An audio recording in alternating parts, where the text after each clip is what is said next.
Oke. Halo, selamat pagi menjelang siang semuanya. Balik lagi di live session Klik Dokter bersama dengan IMC Hospital.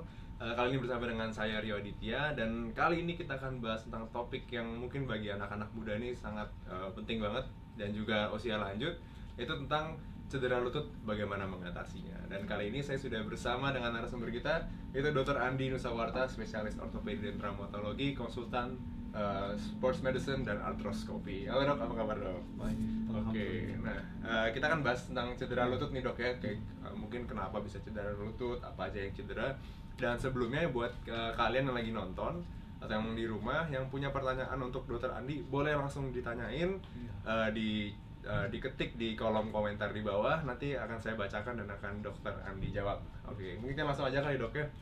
Sebenarnya soal cedera lutut nih dok, mana aja sih, maksudnya kelompok usia berapa aja sih yang sebenarnya sering? Apakah cuma anak muda doang sebenarnya yang rentan terhadap cedera lutut ini dok? Jadi cedera lutut ini di semua usia bisa terjadi, anak-anak, usia muda, dan orang tua. Cuma resikonya berbeda-beda. Pada anak-anak, karena itu usia bermain, nah itu kan sering berlari, jatuh. Resikonya itu fatal. Kenapa? Karena anak-anak itu masih dalam masa pertumbuhan. Di lutut itu ada lempeng pertumbuhan.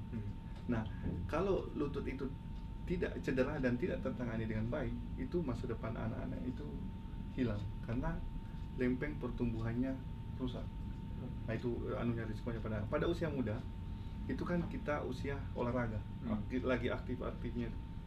Cedera olahraga yang tidak tertangani dengan baik di usia muda itu akan berakibat fatal. Kenapa?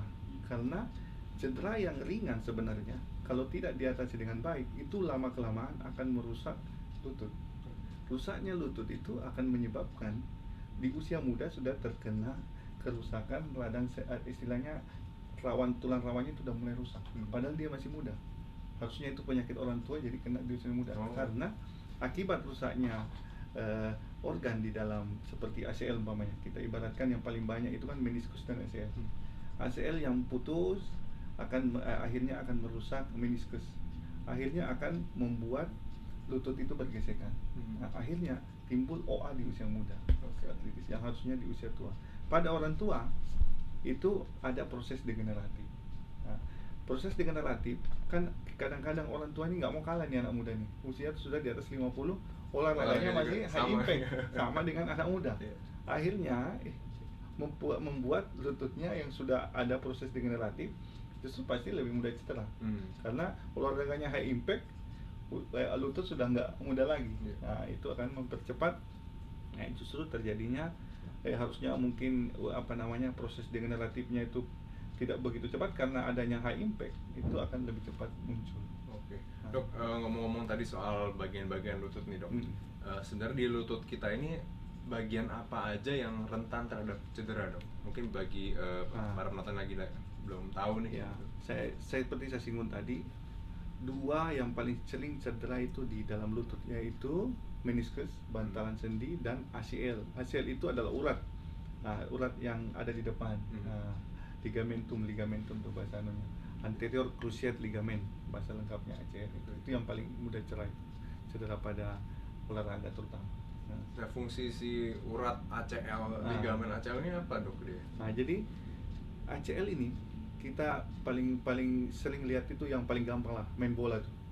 Nah, ACL ini dia tuh menjaga lutut itu dari anterior displacement. Jadi supaya lutut ini terjaga, ACL ini menjaga supaya nggak geser ke depan gitu kali dok ya? Dan dia menjaga rotasi dari lutut. Nah, jadi cederanya itu paling gampang kita melihat itu kan orang nonton sepak bola kan gampang. Pernah lihat orang di tackle? Iya.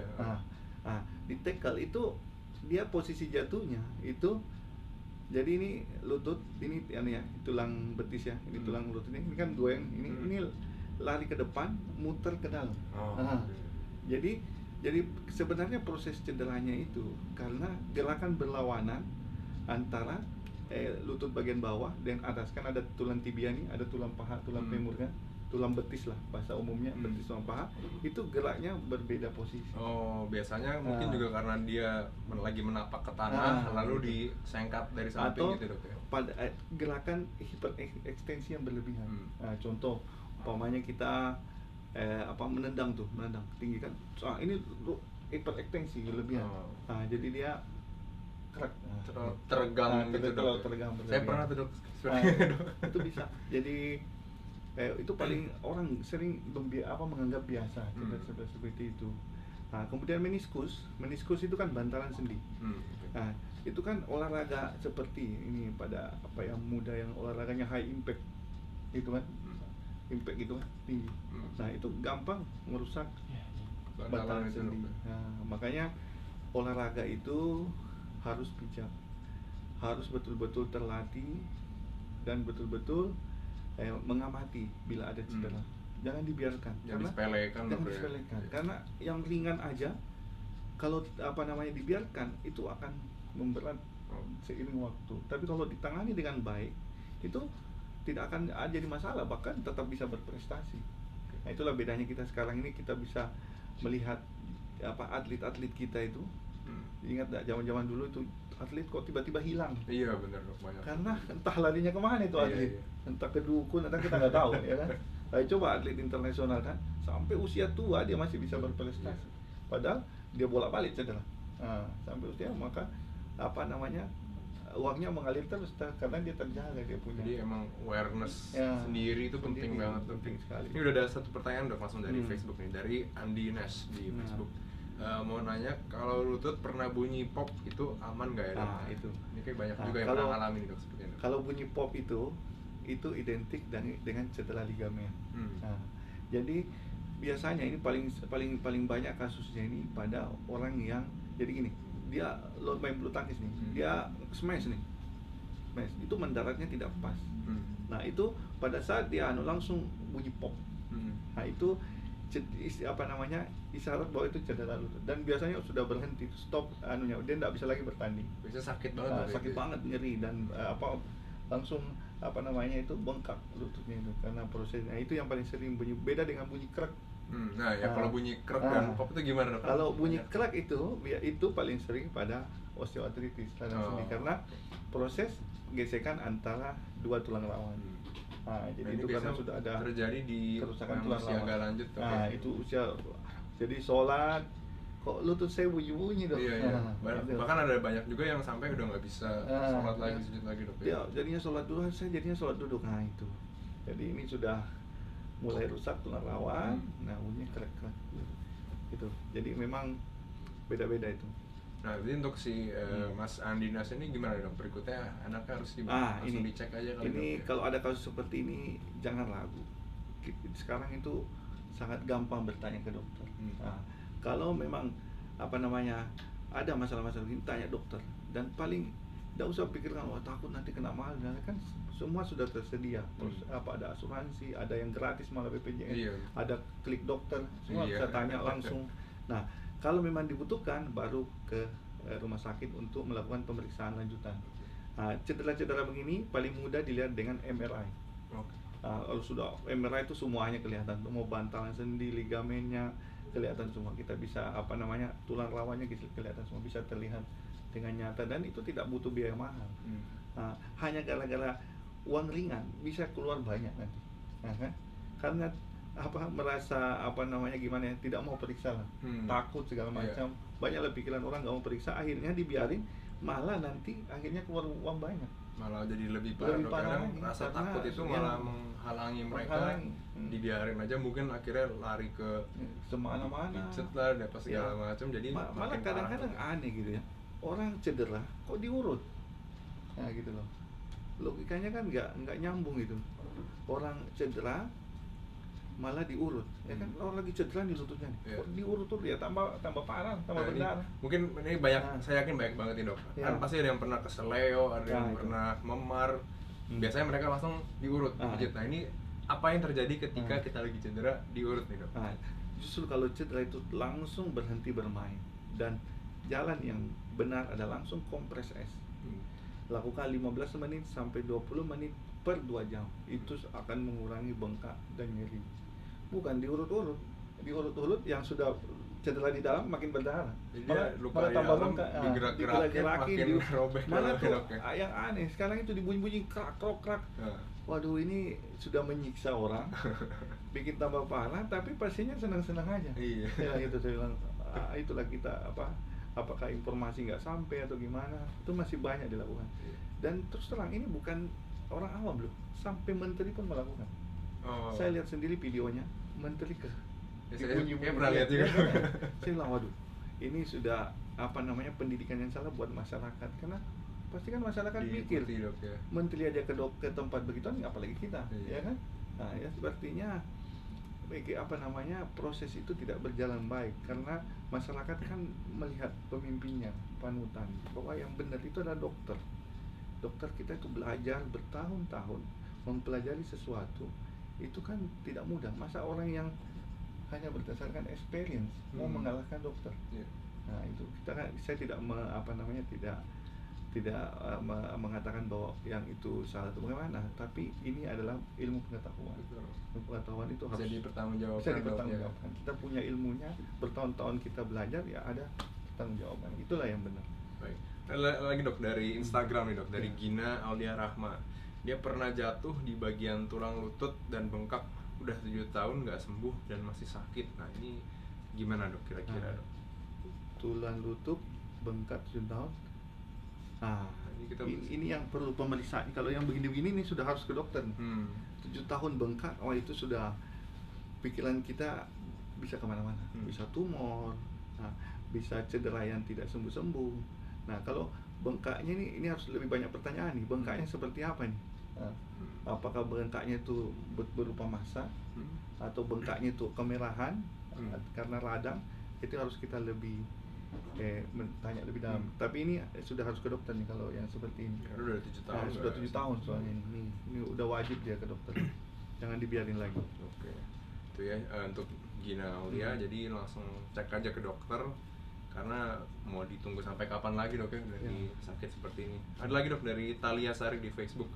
Kenapa saya nggak bisa duduk melipat kaki terlalu lama di ruangan ber-AC? Ini Mbak Talia di FB, itu tidak ada hubungannya dengan AC itu melipat kaki. Kalau melipat kaki sakit itu pasti something wrong di lutut. Nah, kenapa? Karena ini saya tidak tahu usianya berapa ya Mbak Talia ini ya. Biasanya kalau usia muda itu pasti ada cedera di dalam. Kalau usia tua ya mungkin sudah ada proses degeneratif. Nah itu melipat lutut. Jadi jangan gara-gara AC nih saya banyak tuh dok. Kayak nanti nyalain AC jadi kaku. Ya nyalain AC-nya. Nah, jadinya orang lain, waduh, matiin AC-nya, yang lain gak bisa pakai AC. Padahal memang lututnya ada masalah. Gitu. Nah kalau ketika kita melipat, misalnya seperti jongkok deh, jongkok itu misalnya sakit, itu biasanya bagian apa dok yang sering jadi paling banyak orang sakit lutut itu yang paling umum terjadi itu adalah kerusakan meniskus. Bantalan sendi itu. Karena meniskus itulah yang melindungi, jadi dia itu berada di tengah-tengah, dia seperti huruf C. Nah itulah yang melindungi antara dua tulang rawan ini, antara tibia, betis dan paha dia. Nah itu yang paling sering menyebabkan nyeri di situ kalau meniskus itu rusak. Dan kasus paling banyak memang adalah cedera pada meniskus. Baik dok, ini dok dari Instagram, ini kayak atlet nih dok. Dia masih remaja, dari Rexover 12. Dia masih remaja dan lompat jauh. Kalau saya kebanyakan olahraga, kenapa sendi lututnya suka nyeri? Dan apakah saya perlu periksa atau bagaimana dok? Nah inilah nih, ini atlet lompat jauh. Nah, bisa bayangkan, sudah bisa ada bayangannya. Ini lompat mendarat. Nah ini paling berisiko cedera. Nah, saat terutama dia mendaratnya tidak pas, seperti yang saya ceritakan tadi. Dan paling banyak kasus seperti ini itu biasanya cedera ACL. Nah, jadi loncat mendarat aja rutinitas dilakukan. Nah, itu sudah suatu impact yang tinggi buat lutut. Nah, mungkin awalnya bisa saja cuma robekan ringan di ACL-nya. Nah, itu bisa berkembang terus kalau kita tidak menangani dengan baik. Karena contoh umpamanya ini robekannya ringan, dia latihan terus, main terus, tidak ada istirahat. Nah, padahal ada fase-fase di mana ketika dia cedera ini dia harus menjalani fase istirahat. Tetap perlu istirahat. Perlu istirahat. Jadi kalau sudah ada keluhan seperti ini, apalagi sudah olahraganya lompat jauh, nah itu kan dia sudah lompat mendarat. Bayangkan tuh, dilakukan rutin dilakukan latihan dan pertandingan. Sudah ada nyeri seperti ini sudah warning. Nah, segera periksakan. Nah, yang paling ini yang harus dilakukan ketemu dokter, dan biasanya kita lakukan MRI seperti ini untuk melihat cederanya. Mungkin untuk kiat-kiat apa dok yang bisa dilakukan oleh si Rex Saver 12 ini, mungkin kan pasti tekniknya mungkin harus diperhatikan dok ya, teknik yang benar. Mungkin untuk yang lain ada latihan tertentu mungkin dok biar cederanya mungkin untuk mengurangi resiko cedera ACL seperti ini gimana? Begitu. Jadi gini, memang ACL ini cederanya biasanya karena gerakan yang salah. Jadi perlu, tapi kalau buat atlet saya rasa dia sudah hafal betul gerakannya. Nah, cuma memang olahraganya kan high impact. Tapi buat orang umum gerakan-gerakan itu bisa menyebabkan cedera.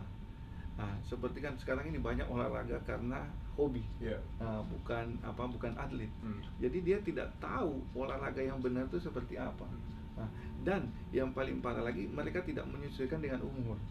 Nah, jadi sebenarnya pada orang yang ingin olahraga itu perhatikan, lihat olahraga yang tepat untuk kita, berat badan, usia, dan kemampuan. Nah, itu yang harus kita perhatikan. Kemudian gunakan alat olahraga yang tepat. Jangan bukan alatnya dipakai, yang penting olahraga, itu juga salah. Nggak benar, karena itu akan mempengaruhi dari olahraganya sendiri. Kemudian bila ada cedera ringan, itu berhenti dan kompres es. Nggak usah lanjutin lagi, udah cedera PKA ringan nih main lagi. Jadi nyeri itu sebenarnya udah warning sign. Berhenti kompres es. Nah, itu akan mengurangi nyerinya dan bengkaknya. Jangan nyeri, sudah ada nyeri lanjut lagi. Nah, akhirnya cedera yang harusnya cuma ringan jadi berat.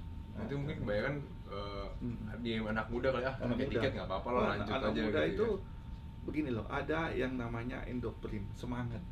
Nah, jadi orang itu kalau lagi rame itu kan semangatnya kan tinggi itu karena endorfinnya keluar tuh. Nah, jadi kemampuan, nggak usah orang tua aja kalau sudah kumpul sama anak muda main badminton tuh, anak muda dilawan yang muda-muda, dia nggak tahu bahwa dia itu sudah usia tua.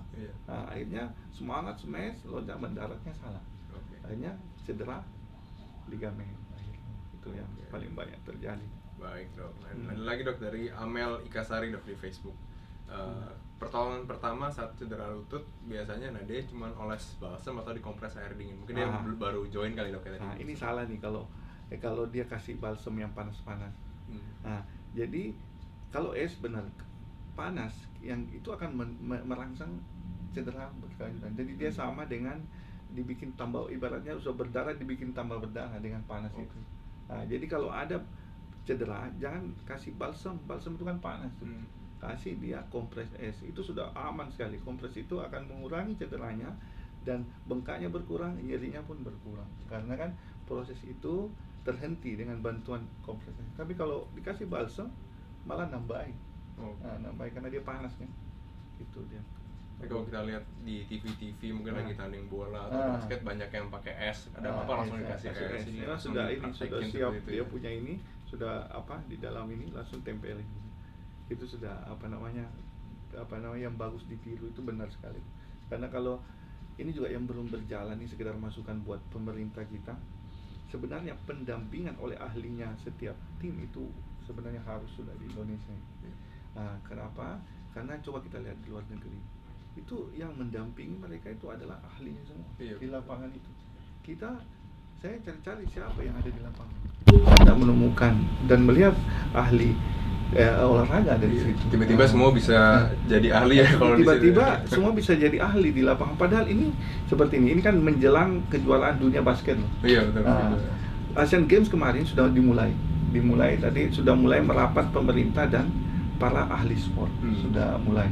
Nah, itu jangan ditinggalkan lagi.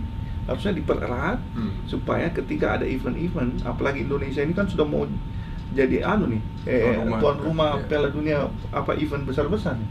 Harusnya kita makin merapat antara ahli sport dengan pemerintah, sehingga yang benar-benar ada di situ adalah ahlinya. Nah, kasihan nih atlet. Iya, Nah, masih muda, cedera, nggak tahu mau kemana, bingung. masa depannya nggak tahu. Masa dok, depannya nanti hilang gimana. kalau dia salah penanganan. Itu yang penting. Baik, ada lagi dok dari Sumartino Martius di Facebook. Anaknya terkena bursitis atau radang kantong lendir. Mungkin boleh dijelaskan penanganan terbaiknya harus diapakan karena dia jadi dari pelosok dan rumah sakitnya belum memadai. Ya. Gitu. Jadi di dalam sendi itu ada memang namanya bursa. Ya. Nah, bursa ini sebenarnya berfungsi sebagai proteksi. Nah, bursitis ada peradangan pada bursa itu. Nah, memang dia bila ada bursitis dia akan menimbulkan nyeri. Nah, justru kalau cuma bursitis seperti ini mendapat penanganan dengan baik, ini justru tidak perlu tindakan sampai operasi. Nah, dengan penanganan yang tepat radang pada bursa ini bisa ditangani dengan cepat. Yang penting penanganannya benar. Nah, kan kadang sederhana aja, coba dia kalau ini kan dia tahu ini bursitis nih. Nah, berarti kan dia mungkin baca atau gimana, berarti kan dia ngerti bahwa itu bursa itu bukan sesuatu yang umpamanya bukan karena ligamen, bukan karena, tapi cuma sebuah bantalan yang sebenarnya melindungi dia, bursa itu, memproteksi. Itu sebenarnya dengan penanganan yang baik, menghilangkan radangnya itu bisa sembuh dengan baik. Jadi biasanya perlu apa dok? Mungkin perlu obat-obatan saja. Penanganan. Jadi kalau cedera seperti ini biasanya dikasih obat-obatan untuk menanggulangi radangnya. Kalau umpamanya memang dia itu atlet atau dia butuh penanganan yang lebih baik, itu dengan fisioterapi malah sangat membantu rehabilitasi medis itu. Nah, mungkin untuk di rumah, mungkin karena jauh dari rumah sakit juga, mungkin ada saran nggak dok yang mungkin bisa dilakukan untuk? Nah, kalau dia di rumah, yang pertama itu obati dulu radangnya. Nah, ini apa nih, atlet atau? Belum tahu sih kita. Nah, kalau dia umpamanya di rumah, yang penting obati dulu radangnya. Jadi jangan dulu melakukan olahraga. Nah, karena kan lagi meradang. Nah, obati dulu radangnya. Nah, dengan obat yang benar, anti-inflamasi yang benar, radangnya akan hilang. Maka setelah itu nyerinya hilang, dia akan bisa aktif kembali. Nah, kalau umpamanya di rumah mau latihan sendiri, gampang. Nanti ada petunjuk-petunjuk dari dokter untuk melakukan latihan-latihan ringan. Jadi tidak harus berat. Nah, jadi bursitis itu dengan pengobatan, nanti disertai dengan latihan-latihan ringan, itu akan sembuh dengan baik. Oke, dok. Ada lagi dok dari Facebook, dari Adiska Kayumi dok. 22 tahun nih. 22 tahun, tingginya 168, berat 58, sering ngilu di lutut kanan sampai ke jari kaki. Nggak tahu sebabnya, tapi nggak melakukan aktivitas berat. Nah, dia pernah flu tulang juga, jadi kondisi sakitnya tuh apa, solusinya harus bagaimana? Nah, ini mungkin bisa banyak yang bisa kita jelasin dok dari sini, oke? Ini usia 58 tahun. 22 tahun dok, sorry. 22 tahun. 58 kilo, 22 tahun. Nah, begini, 22 tahun itu pikiran kita kalau jadi lutut, tapi ini karena ada kata-kata dia sampai ke kaki. Nah, itu yang kita juga perlu waspadai, adanya keterlibatan saraf. Nah, jadi yang begini-begini sebaiknya diperiksa ke dokter.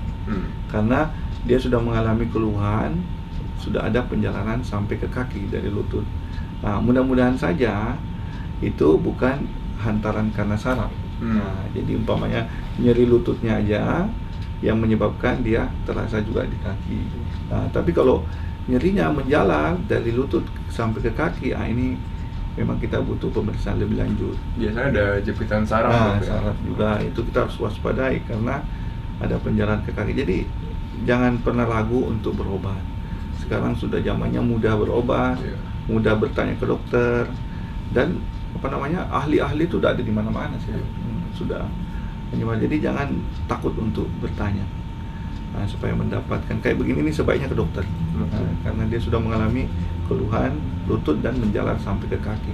Dan masih muda juga. Dan masih muda sekali, 20 tahun.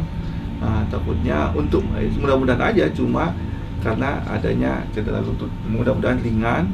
Tapi biasanya kan kadang-kadang orang sebenarnya cuma ringan, tapi dia rasa-rasa sampai ke kaki sakitnya. Biasa itu, mudah-mudahan aja cuma sugestinya aja. Dia bilang lutut kaki saya kok juga sakit. Nah, tapi kan kita harus mewaspadai, jangan sampai ada keterlibatan saraf. Nah, itu. Jadi harus mendapatkan pemeriksaan yang pas dan oleh ahlinya. Itu dia. Dok, mungkin ada ini juga soal flu tulang nih dok, kan kayak banyak nih dok, wah tulangnya sakit, pegel-pegel, saya flu tulang nih. Sebenarnya flu tulang tuh ada nggak sih dok? Itu kan tuh apa namanya, bahasanya orang awam kayak masuk angin gitu-gitu. Masuk angin. Nah itu apa namanya, flu tulang itu apa namanya, istilahnya bahasa yang tidak tepat gitu loh untuk digunakan. Jadi tidak ada itu flu tulang itu. Jadi memang kadang-kadang kita merasakan nyeri di tulang, itu memang ada. Tapi kalau flu tulang itu tidak ada. Tulang itu tidak bisa flu. Iya. Ya flu dari hidung aja dok, ya bersin. Flu tulang apa? Bersin aja itu. Oke, dok, ada dari Instagram dok, dari Edi Himawan Budiarjo. Dia pernah mengalami GCT radius distal dan sudah 5 tahun platnya masih dipasang. Apakah masih aman dok? Mungkin dia pernah fraktur kali ya, pernah di situ ini tumor, giant cell tumor. Okay. Nah, jadi kalau tumor seperti ini kita harus tahu ini apakah tumornya diangkat, terus dipasang apa namanya, istilahnya ditransplantasi, kemudian disambung dengan implan. Nah itu juga kita harus periksa dulu ini apa, karena kan ini GCT giant cell tumor nih, ya kan, ini kita harus periksa dia, kita foto apakah benar ini apa namanya, saya kan tidak tahu ini apakah dia fraktur biasa terus dipasang plat atau karena tumornya diangkat. Atau terus dijadikan, bisa itu tumor diangkat kemudian kita transplantasi kita ambil tulang, tulang biasanya dari fibula, kita sambung ke situ. Terus kan itu untuk menyambungnya kan dipasangin plat. Nah itu sebenarnya yang perlu dilakukan ini cuma kontrol foto X-ray untuk melihat bagaimana kondisi daripada pertumbuhan dari tulang yang disambung itu. Nah ini pertanyaannya belum jelas nih, anunya seperti apa anunya, sakitnya. Jadi kalau misalnya kasusnya seperti yang dokter ceritakan tadi, saya sudah menyambung dengan baik, berarti mungkin udah bisa dilepas. Jadi dia harus X-ray kontrol, X-ray kontrol untuk melihat pertumbuhan daripada tulangnya tersebut. 5 tahun harusnya biasanya sudah bagus, apalagi kan dia tidak cerita ada keluhan kan. Tidak ada keluhan sama sekali, sudah khawatir aja kali dok. Khawatir aja ada apa kenapa, karena itu implan itu tidak dilepas pun tidak apa-apa. Implan itu tidak ditolak oleh tubuh, sudah diciptakan sedemikian rupa, tubuh tidak akan menolak implan.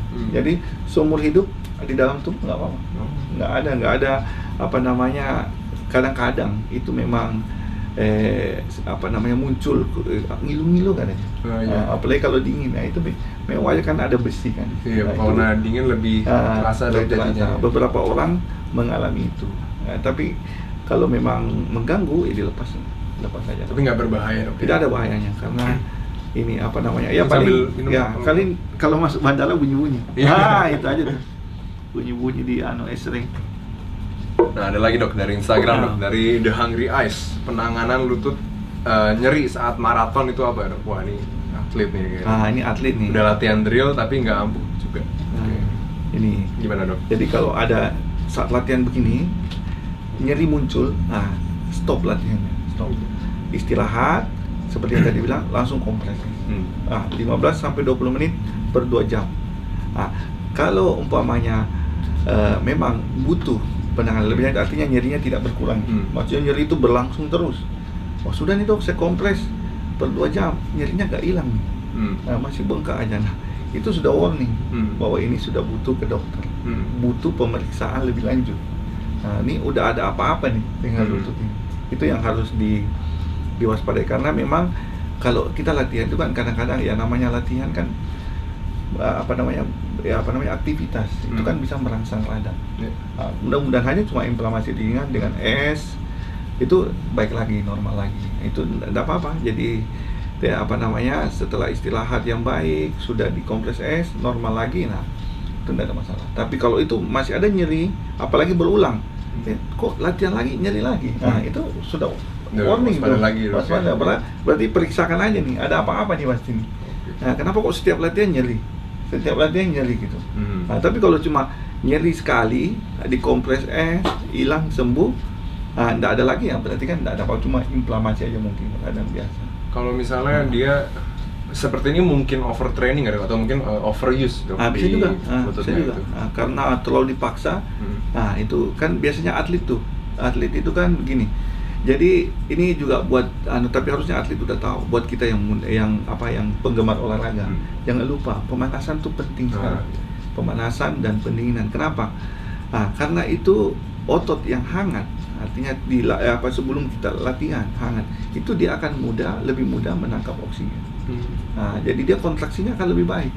Tapi kalau dia masih dingin, belum hangat, sudah langsung dikebut, dia belum siap nih. Ibaratnya dia tidak ready, udah dipaksa. Nah akhirnya apa? Cedera yang muncul. Itu juga yang harus diperhatikan. Untuk pemanasan ini idealnya berapa menit dok? Mungkin bagi yang bukan atlet kali dok, kayak yang rekreasional mungkin. Iya itu selama-lama 15 sampai 30 menit itu udah cukup. Karena kenapa? Menghangatkan itu kan tidak perlu berat-berat. Kita cuma dengan lari-lari kecil. Gerakan-gerakan yang ringan. Nah itu kan sudah memancing otot bergerak. Otot bergerak itu akan menimbulkan dia jadi ready, siap. Kalau dia masih dingin, masih kaku, langsung dihajar. Baru nyampe lapangan langsung main. Dia tidak siap menarik oksigen, sudah dihajar, akhirnya apa? Cedera kan jadinya karena dia tidak siap. Harusnya atlet itu pasti paham. Atlet. Ini dok, ada lagi dok, lumayan panjang nih dok, dari Mirna Sari di Facebook. Dia pernah jatuh dan lutut kakinya yang bekas patah tulang terbentur ke badan jalan dan lututnya dislokasi. Lalu dia pernah ke tukang urut atau pijat, setelah diurut membaik selama kurang lebih 2 tahun. Tapi setengah tahun belakangan ini kakinya mulai ngilu lagi, terasa panas dan tidak nyaman. Kadang ototnya tertarik dan sakit. Di daerah lutut juga kadang bunyi tulang bergesek. Nah ini apakah masih bisa ditangani? Apakah perlu operasi? Lumayan kompleks ini dua kemungkinan nih. Ini bisa ada masalah di lutut, bisa juga ini kan dislokasi nih dia bilang nih kan.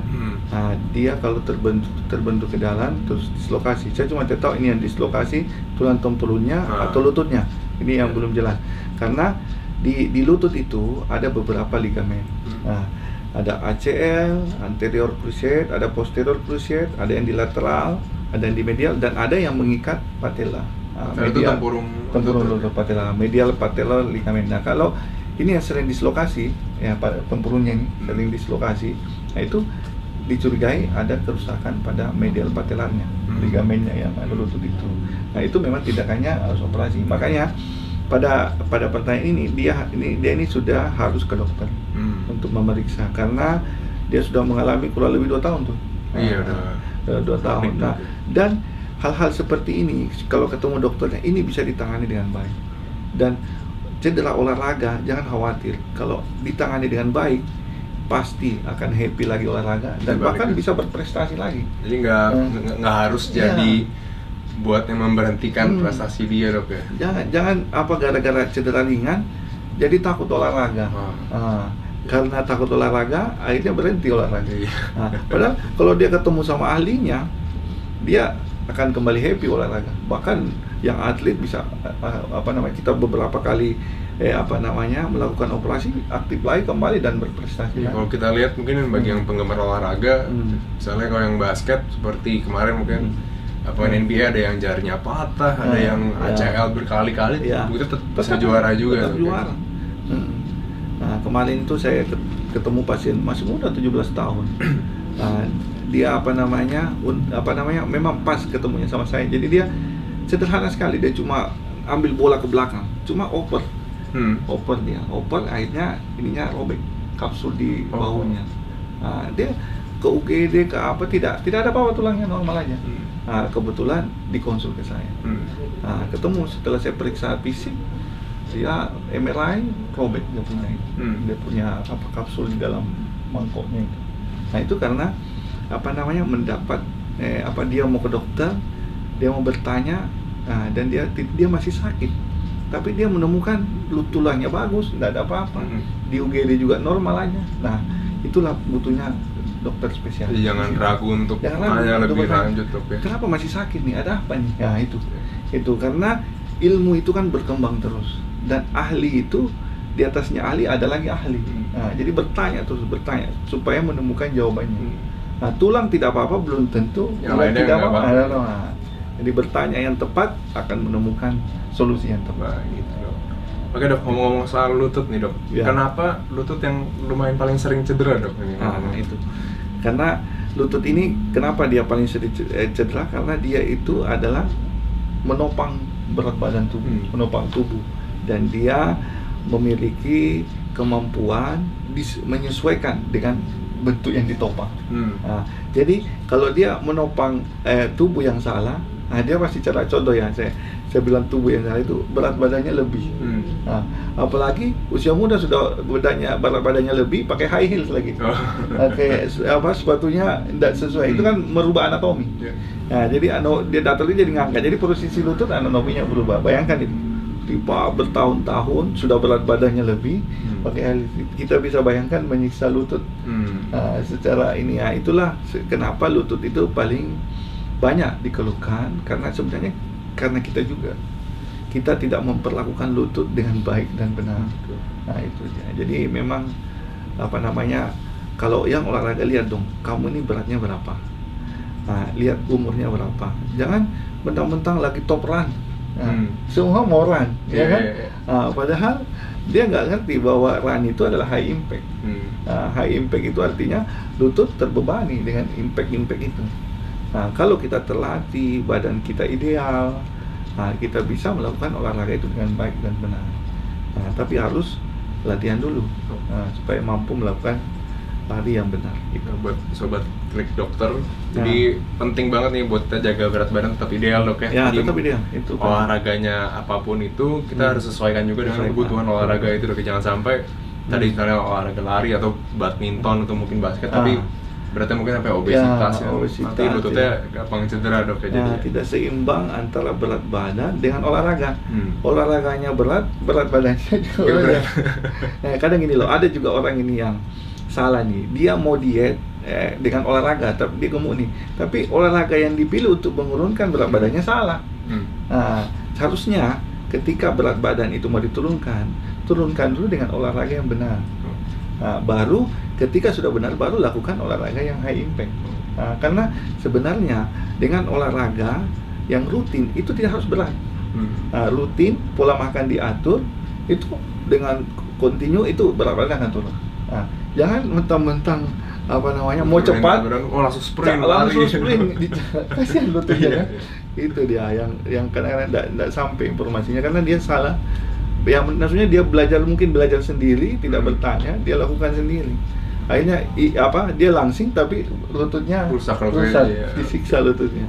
Makanya nanti kalau mau ada pertanyaan langsung aja tanya, bisa tanya di Klik Dokter juga. Nah, ini dari Rafika Dewi di Facebook nih dok. Kadang-kadang lututnya tiba-tiba lemes sampai nggak bisa jalan. Kira-kira itu kenapa? Apakah arah jarang olahraga? Nah, ini kalau ada, ini usianya nggak ada ya sayang. Nah, jadi kalau sudah ada kelemahan, nah itu kita harus waspadai adanya keterlibatan saraf. Karena saraf itu fungsinya memang ke situ. Nah, tapi kalau motorik itu kalau umpamanya itu tidak ada sampai lemes, tidak bisa. Ini lemesnya tidak bisa gerak atau lemes capek nih, ini juga harus jelas nih. Tapi dia bilang nggak bisa jalan.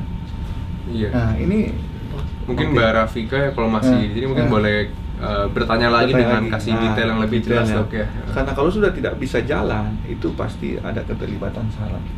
Nah, karena kelemahan itu seperti itu melibatkan saraf. Tidak bisa jalan. Jadi memang sudah harus ke dokter nih Mbak Rafika ini. Kalau sudah sampai lemas nggak bisa jalan, waduh. Iya, sudah aneh. Bahaya juga dok. Kita harus tahu lebih dalam juga dok ya. Ini ada mungkin pertanyaan lainnya dulu dok ya dari Titian Surya di Facebook. Lutut sebelah kirinya terdapat benjolan kecil. Setelah di USG ada massa hiperekoid di daerah anterior genus sinistra ukuran 7x4 mili. Apakah berbahaya dan apakah harus dioperasi? Ini apa dok kira-kira? Dia sudah USG nih. Ini berarti sudah ketemu dokter. Sebenarnya tinggal melanjutkan lagi ke dokter ahlinya nih. Nah, dia sudah ada di situ di anterior genus sinistra. Di bagian depan loh tidak? Bagian depan. Tapi kita kan udah tahu ini di genus mananya nih yang di USG nih. Apakah itu di daerah apa namanya, kan pakai USG itu kan bisa melihat sebenarnya, bisa kelihatan. Nah ini kan harusnya butuh penjelasan lebih lanjut. Nah karena kalau kita USG ada kecurigaan, biasanya kita lanjutkan ke MRI. MRI. Nah ini dia bilang ini setelah hasilnya terdapat massa ya, dia lihat di anterior genus sinistra di depan, tapi kan tidak jelaskan di anterior genus sinistra itu apa, kan ada ACL di situ, ada meniskus di situ, ada tulang rawan di situ, ya kan? Nah itu yang harus kita lebih detail menjelaskannya. Dan kalau memang ragu, ini sebaiknya MRI. MRI sudah jelas sekali tuh. Sudah pasti kelihatan, sudah ibarat kita dia itu image kita untuk melihat sesuatu itu pakai MRI. Jadi kita sudah bisa melihat organ di dalam itu dengan lengkap dengan MRI. Sudah kelihatan tuh. Jadi perubahan warna ini kan maksudnya hiperekoid itu ada perubahan warna. Nah, dengan MRI itu lebih detail, dia punya perubahan warna yang kita lihat karena dia kan potongan-potongannya lengkap kalau MRI. Nah, kalau sudah ada begini, sudah menemukan sesuatu yang lain pada USG, sebaiknya dilakukan pemeriksaan lebih lanjut ke dokter yang tepat. Jadi mendingan dilanjutin dok ya, udah benar stepnya, udah ke dokter, udah di USG, tinggal dilanjutin aja dok ya. Nah, siapa tahu itu kan tidak berat atau biasa aja ya, dengan penanganan yang tepat bisa baik. Baik dok, dari Instagram dok, dari Juniasari 12, ini suka hiking dok, umurnya 23, hobinya hiking. Di pendakian terakhirnya merasa dengkulnya seperti kopong, tidak ada tulangnya dan cepat lelah. Bahkan beberapa kali jatuh karena dengkulnya seperti tidak bisa menopang. Ini udah beberapa kali dialami. Apakah ini gejala serius? Ini lebih serius ini, karena ini lututnya sudah nggak stabil. Ini sudah pasti sudah ada cedera ini. Nah ini sampai lemes tuh. Nah kan artinya lututnya udah nggak stabil. Lihat dia terlahir sama dengkul seperti kopong. Jadi kopong itu artinya seperti tidak bertenaga lagi tuh. Nah, tidak ada tulangnya dan artinya dia tidak stabil lagi lututnya itu. Nah, jadi kan karena tidak stabil, otomatis dia nyeri. Ini bukan cuma cepat lelah, ini pasti nyeri nih, dia rasakan ini pada pasien ini. Dan bahkan karena dengkul seperti itu, tidak bisa menopang. Nah, ya, berarti tubuhnya ini pasti bukan cuma sekedar tidak bisa menopang, dia pasti ada nyeri yang muncul ini. Ini lebih serius nih karena dia masih muda sekali, 23 tahun. Nah, ini harus segera ke dokter nih. Ini perempuan nih berarti. Iya. Ini sebaiknya ke dokter. Ini lebih serius. Hiking bisa bahaya dok. Hiking lagi. Karena cederanya itu akan tambah terus. Nah, dia akan menggerus terus karena kan berat tuh. Makin rusak dan di usia 23 dipaksakan seperti ini, itu lama-lama aus itu dia punya tulang rawan. Karena sudah tahu lututnya nggak stabil, dipaksakan terus. Nah, dia gesek terus, akhirnya akan lebih ke penyakitnya lebih serius ini. Ini biasanya seperti ini itu apa dok ya? Mungkin kalau nggak stabil seperti ini, biasanya ini sudah ada, bukan cuma ada robekan di meniskus, ini sudah ada, mungkin sudah putus dia punya urat karena sudah tidak stabil nih. Nah kalau udah sampai putus seperti itu, biasanya kelanjutannya harus diapain? Kalau misalnya udah terdiagnosa nih, ternyata putus di ini. Inilah kita sudah mulai, kalau operasi begitu kita ada namanya rekonstruksi. Jadi kalau ACL itu putus, kita memang harus mengganti karena ligamen itu tidak bisa nyambung sendiri, nggak bisa dia putus nih, tunggu aja deh nyambung sendiri. Nah itu jadi kita perlu lakukan rekonstruksi. Jadi kita ambilkan dari biasanya si hamstring, ada juga yang ambil dari patella, ada juga dari asile, tulang ankle. Nah gitu bisa kita dari itu kita transfer ke ACL untuk menggantikan ACL itu. Nanti mungkin bagi yang belum tahu nih operasi lutut itu sekarang tuh gimana dok? Apakah harus dibelek, dibuka lututnya, atau mungkin sekarang udah lebih canggih dok, kayak pakai scope ya dok? Ya, jadi sekarang ini kita sudah minimal invasif artroskopi. Jadi kita cuma buat lubang kecil di lutut, kita masukkan kamera, kita bekerja lewat televisi. Nah, terus kita lakukan proses rekonstruksi menggunakan TV monitor. Jadi kita masukkan kamera. Jadi tidak ada lagi kayak zaman dulu dibelek, mukanya gede banget gede gitu banget. Seperti apa, mau ganti lutut, mau ganti replacement. Nah, itu sudah ada. Dan juga sekarang tidak lagi seperti zaman dulu. Nah, kerusakan pun pada tulang rawan sudah bisa dengan stem cell. Nah, jadi yang kan sebenarnya ini banyak pertanyaan nih, sudah kronis semua biarin kan. Jadi semuanya mengarah sudah kepada kerusakan tulang rawan. Nah, jadi memang kita sudah memasuki ke era di mana stem cell itu dibutuhkan untuk pasien-pasien yang sudah mengalami kerusakan tulang rawan karena sudah kronis, yang gesek akhirnya tulangnya keropos ya. Ini menarik dok, tadi dokter sempat mention soal stem cell. Sebenarnya mungkin bagi yang belum tahu dok, ini fungsinya tuh apa dok? Stem cell ini kan banyak juga ramai diperbincangkan dok. Jadi stem cell itu, jadi sel itu bisa diambil dari mana saja, dari darah, dari adipos, dari jaringan. Nah ini bisa melakukan, jadi stem cell itu bisa dia beregenerasi sendiri. Nah, jadi sel yang bisa beregenerasi sendiri. Contoh ya, yang paling, karena ini kan kita bahas masalah lutut, contoh tulang rawan itu kan habis tuh, aus tuh.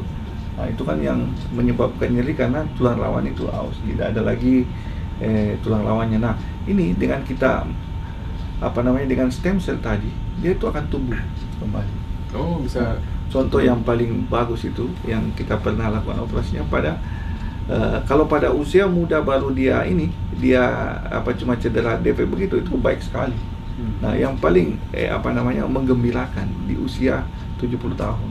Nah, itu sudah susah tuh, datang dengan kursi roda, kesakitan. Nah itu dengan stem cell tumbuh lagi. Bisa bayangkan bagaimana orang yang selama ini kesakitan, tidak bisa jalan, kebanyakan di kursi roda, bisa kembali aktif seperti semula. Dan itu jadinya umurnya jadi tambah panjang. Itu apakah suatu prosedur operasi yang besar atau gimana dok? Karena bukan cuma masalah besarnya, masalah biayanya juga. Karena itu kan belum tersentuh oleh asuransi, BPJS dan lain sebagainya. Dan itu masih di Indonesia masih barang mewah itu di Indonesia. Dan harapan kita itu pengobatan yang advance seperti ini itu bisa lebih tersosialisasi dengan baik dan bisa lebih karena sudah banyak sekali ahlinya sekarang ini. Jadi contoh yang paling sekarang ini kan banyak penyakit itu kan diabetes. Nah itu kan stem cell bisa di pankreas.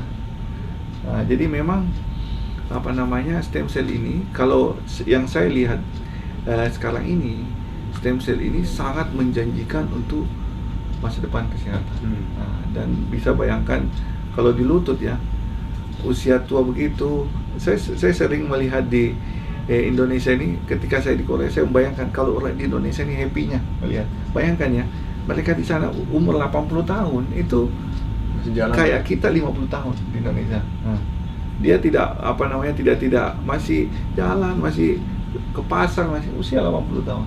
Kisah 50-60 tahun udah mulai malas udah nggak bisa ngapa-ngapain tuh, jangan kemana, kadang sudah di kursi roda.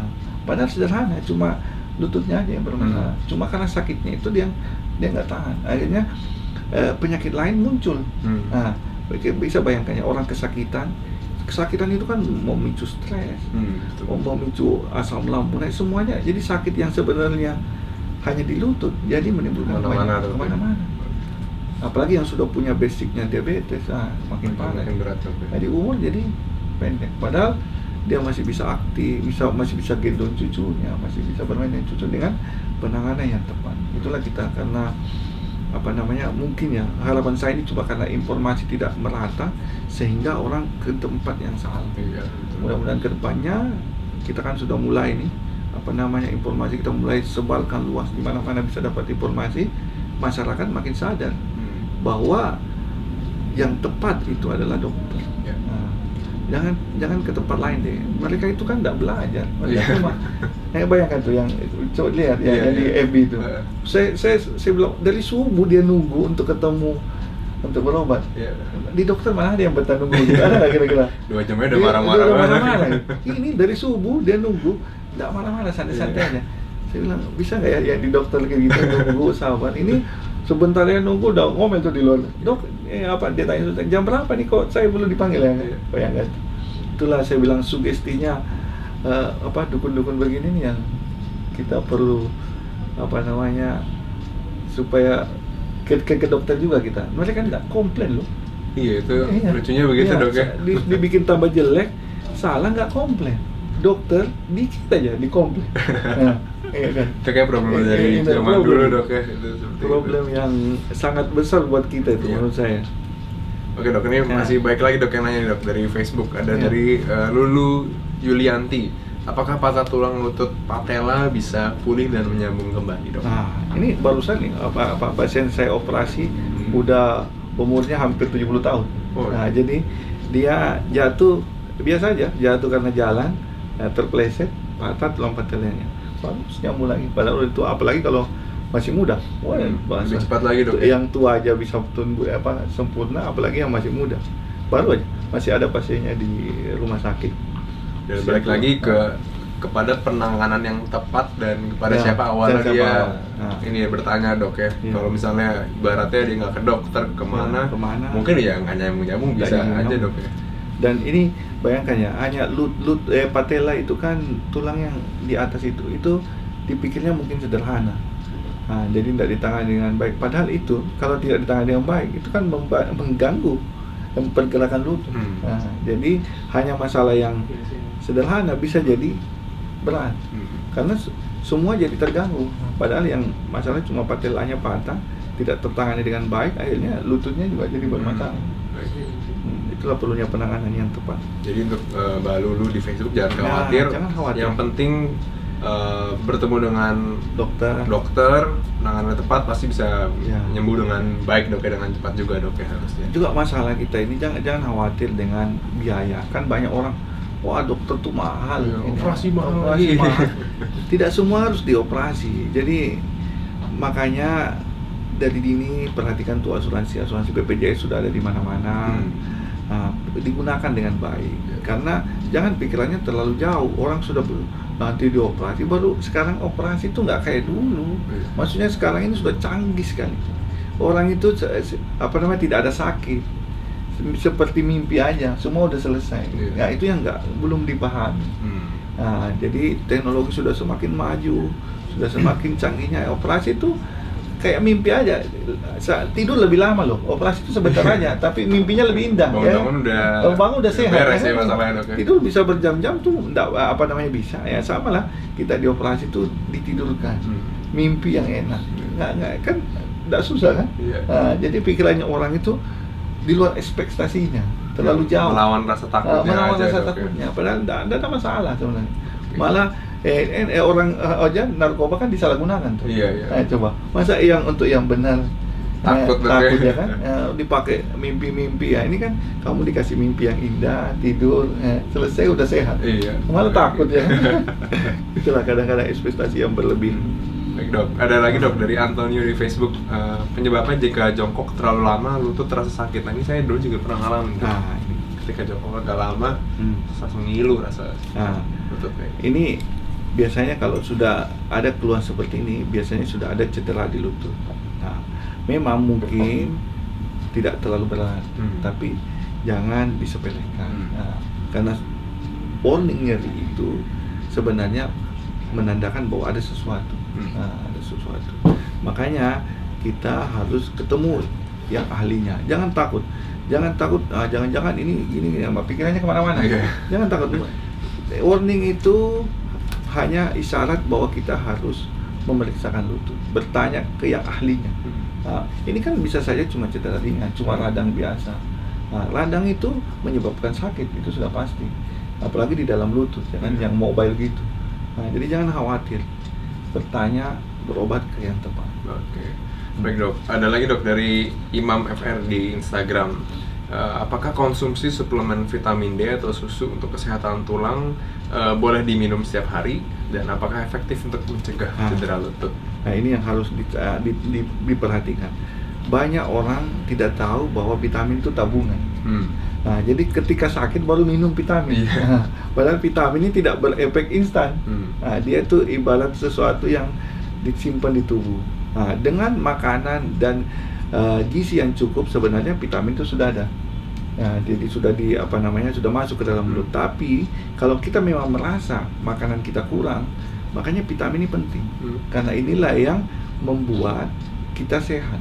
Nah, karena dia kan dideposit di dalam tubuh. Nah, kenapa orang itu bisa kropos, bisa tulangnya porotik, padahal dia belum terlalu tua? Karena tabungannya tadi yang kurang. Nah, jadi vitamin itu bukan untuk instan. Nah, kecuali untuk vitalitas ya, itu instan. Tapi kalau seperti vitamin D untuk tulang itu sesuatu yang ditabung. Nah, jadi dia bermanfaat ketika kita menggunakannya secara rutin. Nah, dan bukan cuma di vitamin itu, matahari itu penting juga. Matahari itu membantu dalam proses metabolisme pembentukan vitamin D untuk tulang. Jadi proses itu harus dijaga. Jadi jangan ragu-ragu pagi-pagi berjemur sebentar aja, asal jangan sampai gosong aja. Berjemur itu, tapi yang pagi ya, pagi sampai jam 9 itu sehat sekali. Jadi untuk berapa lamanya kan banyak juga kira-kira berapa? 15 menit, 30 menit udah cukup. Nggak usah sampai bergosong-gosong dia kan. Makanya orang kan ingat tuh, sering saya dengar itu ada salah satu petinggi itu benar sekali. Olahraga yang efektif itu tidak usah lama, 15 menit aja tapi dilakukan secara rutin. Itu sangat berefek baik buat kesehatan ketimbang jarang olahraga dan berlama-lama. Nah, itu tuh benar. Itu saya dukung pernyataan itu, bahwa olahraga itu bukan beratnya, tapi lebih kepada kualitasnya. Karena kenapa? Dengan melakukan rutinitas yang pokoknya seminggu 3 kali kita lakukan. Apalagi tiap hari bisa 15 menit. Lebih rutin lagi tuh. Itu ringan tapi kontinu. Itu sangat berefek buat kesehatan. Ketimbang jarang olahraga, berat lagi. Cedera lagi. Bukan sehat itu, sakit yang ada. Oke dok, ini sebenarnya banyak banget pertanyaan masih ada belum bisa saya bacakan dan juga ngobrolnya juga seru banget. Oke, tapi sayang waktunya udah hampir habis. Nah, mungkin dokter ada kesimpulan dan mungkin tips-tips untuk sobat klik dokter yang lagi nonton untuk gimana sih supaya tadi untuk mencegah cedera lutut, dok? Ya, jadi begini. Ini poin penting. Jadi banyak orang yang baik yang betul-betul atlet ataupun olahragawan itu akhirnya berhenti atau enggan lagi berolahraga karena adanya cedera. Nah, dengan ketemu atau mendapatkan orang yang tepat, artinya dia bertemu dengan orang yang tepat, masalah itu bukan hanya bisa teratasi dan membuat dia bisa kembali berolahraga, tapi bahkan bisa membuat dia berprestasi lagi. Jadi cedera jangan khawatir, datanglah, ketemulah dengan ahlinya, maka Anda akan mendapatkan performa kembali seperti semula. Bahkan prestasi itu tidak akan hilang, akan tetap terjaga. Itu yang penting. Oke dok, berarti itu udah perbincangan kita tadi tentang cedera lutut udah banyak banget, dan kalau yang dengerin dari awal sampai habis sekarang ini pasti udah ilmunya udah nambah banyak banget, penting banget untuk dipraktekin. Nah, jika mungkin ada yang ingin berkonsultasi langsung dengan dokter Andi, boleh aja di Rumah Sakit IMC Sentul. Kalau hari Senin tuh jam 8 sampai dari jam 8 pagi sampai jam 8 malam dok ya. Dan untuk Selasa sampai Kamis jam 5 sampai jam 9 malam. Selasa, Rabu, Kamis. Ya, atau mungkin kalau mau nanya informasi lebih lanjut boleh langsung cek di websitenya IMC Hospital di www.emc.id, dan di Instagramnya juga ada di @rs.emc. Oke, thank you untuk semua yang kalian masih bersama dengan kita sampai saat ini, dan terima kasih juga untuk Dokter Andi untuk waktu dan ilmunya. Dan untuk sobat klik dokter tadi, jangan lupa pesannya Dokter Andi untuk kita harus tetap menjaga lutut kita supaya nggak cedera, dan tanya kepada ahlinya dok ya, jangan takut. Oke, sampai jumpa di sesi berikutnya. Salam sehat, bye.